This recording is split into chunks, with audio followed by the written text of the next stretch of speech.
मित्रों नमस्कार। वैवाहिक विवाद के मामलों में अक्सर बच्चे की कस्टडी का भी विवाद देखने को मिलता है। ऐसे ही एक विवाद में पत्नी ने माननीय इलाहाबाद हाईकोर्ट में हैबियस कॉर्पस रिट यानी बंदी प्रत्यक्षीकरण रिट के जरिए अपने 3 साल 7 महीने के बेटे की कस्टडी की मांग की थी और दिनांक 12 दिसंबर 2023 को माननीय कोर्ट ने उसे बच्चे की कस्टडी सौंपने का आदेश दिया है। हालांकि आमतौर पर बच्चे की कस्टडी के लिए हैबियस कॉर्पस रिट उस दशा में नहीं की जा सकती है जब बच्चा अपने दूसरे पेरेंट के कस्टडी में हो। A writ of habeas corpus is not maintainable if the child is in the custody of another parent। लेकिन यशिता शाहू बनाम राजस्थान राज्य के मामले में माननीय सुप्रीम कोर्ट ने कहा है कि now it is a settled position that the court can invoke its extraordinary writ jurisdiction for the best interest of the child। यानी कि अब यह भली भांति सुस्थापित हो चुका है कि बच्चे के सर्वाधिक हित को ध्यान में रखते हुए, बच्चे के कल्याण को देखते हुए न्यायालय अपने असाधारण रिट जुरिस्डिक्शन का इस्तेमाल कर सकती है और हैबियस कॉर्पस रिट के जरिए भी बच्चे की भलाई को देखते हुए बच्चे की कस्टडी का निर्णय कर सकती है। इस मामले में माननीय इलाहाबाद हाईकोर्ट ने यह भी कहा कि मुस्लिम लॉ के अनुसार एक मां अपने बेटे के 7 साल की उम्र पूरी होने तक उसकी कस्टडी यानी हिजानत पाने की हकदार है। तो ये सवाल भी अक्सर सुनने में आता है कि किस उम्र तक के बच्चे की कस्टडी मां को मिल सकती है। तो इस मामले में यह भी स्पष्ट कर दिया गया है कि दुधमुहे बच्चे की कस्टडी तो मां के पास होती ही है, लेकिन इसके अलावा 7 साल तक के उम्र के लड़के की कस्टडी भी मां को मिल सकती है और लड़की की कस्टडी उसके रजस्वला होने तक मिल सकती है।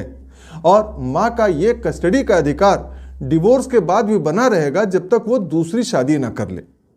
Right of mother to custody of infant children and the mother is entitled to the custody hizanat of her male child until he has completed the age of 7 years and of her female child until she has attained puberty।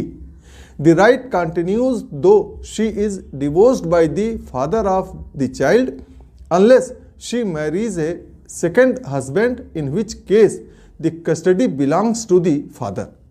इस मामले में माननीय court ने बच्चे की custody मांगने वाले के चरित्र को भी ध्यान में रखने की बात कही है, जैसा कि माननीय सुप्रीम कोर्ट ने नील रतन कुंडू व अन्य बनाम अभिजीत कुंडू के मामले में निर्धारित किया था।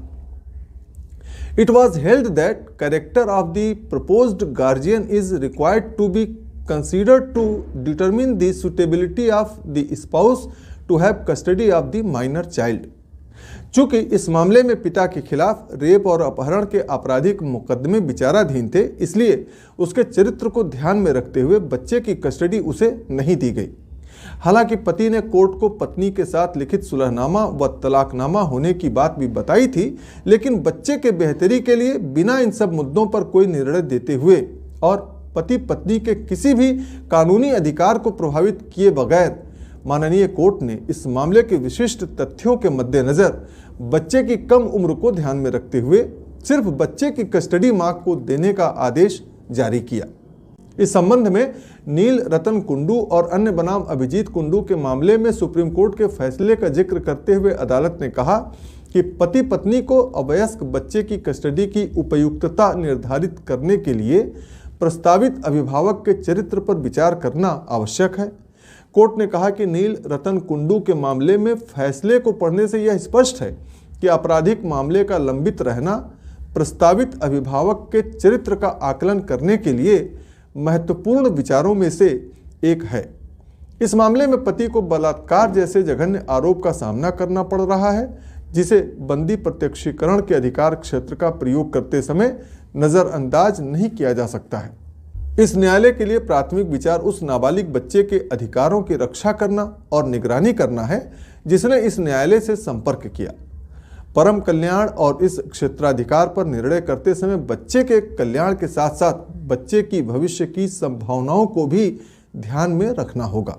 इसके अलावा कोर्ट ने कहा कि बच्चे का पिता शराब के नशे में रहता है, वह अनपढ़ है, लापरवाह है और कठोर किस्म का व्यक्ति है जिसका अन्य महिलाओं के साथ अवैध संबंध भी है और ये सब कारक उसके खिलाफ जाते हैं। बच्चे की उम्र लगभग 3 साल और 7 महीने है। आमतौर पर तो ऐसे नाबालिग बच्चे की कस्टडी मां के पास होनी चाहिए, इसलिए यह माना गया कि बच्चे की कस्टडी उसकी मां को दी जानी है। तदनुसार बंदी प्रत्यक्षीकरण की रिट जारी की गई, जिसमें बच्चे के पिता को निर्देश दिया गया कि वह बच्चे की कस्टडी उसकी मां को तुरंत सौंप दे। मित्रों, इस केस का टाइटल व अन्य विवरण तथा निर्णय का लिंक नीचे डिस्क्रिप्शन में आप देख सकते हैं। तो ये थी बच्चे की कस्टडी से संबंधित नवीनतम निर्णय की जानकारी। ऐसे ही कानून की महत्वपूर्ण जानकारी पाने के लिए मेरे इस YouTube चैनल को आज ही आप सब्सक्राइब कर लें और वीडियो को यदि आप फेसबुक या पब्लिक ऐप पर या अन्य किसी चैनल पर देख रहे हैं तो फॉलो करना ना भूलें। तो मिलते हैं अगले एपिसोड में, तब तक के लिए अनुमति दें। नमस्कार।